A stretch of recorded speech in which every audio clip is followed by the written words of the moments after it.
திடீரென வலிப்பு வழி வந்ததால் நிலை தடுமாறிய பேருந்து. கண்ணாடியை உடைத்து தூக்கி வீசப்பட்ட பயணிகள். நெய்வேலியில் நடந்த பரபரப்பான விபத்து.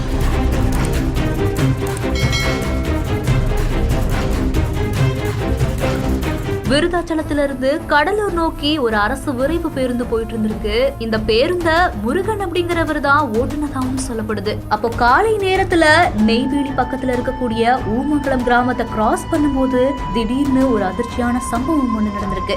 அந்த பேருந்தை ஓட்டிட்டு போன டிரைவர் முருகனுக்கு ஓட்டும் போதே திடீர்னு வலிப்பு வழி வந்ததாகவும் சொல்லப்படுது. அப்போ திடீர்னு டிரைவருடைய கட்டுப்பாட்டை இழந்த அரசு பேருந்து பக்கத்துல இருக்கக்கூடிய பாலத்து மேல அதிவேகமா மோதி இருக்கு. இந்த விபத்தப்போ முன்பக்கத்துல உட்கார்ந்து இருந்த 3 பயணிகள் கண்ணாடியை உடைச்சு தூக்கி வீசப்பட்டதாகவும் சொல்லப்படுது. தூக்கி வீசப்பட்டதால பாலத்துக்கு கீழே விழுந்து பலத்த காயங்களோட படுகாயம் அடைஞ்சிருக்காங்க. மேலும் பேருந்துல பயணம் செஞ்ச 15 பேர் சிறு காயங்களோட மீட்கவும் பட்டிருக்காங்க. உடனே 108 ஆம்புலன்ஸ் மூலமா விருதாச்சலம் அரசு மருத்துவமனையில அனுமதிக்கப்பட்டு சிகிச்சையில் இருந்துட்டு வராங்க. எந்த ஒரு சோக சம்பவம் குறித்து ஊமங்கலம் போலீசார் வழக்கு பதிவு செய்து விசாரணையும் நடத்திட்டு வராங்க.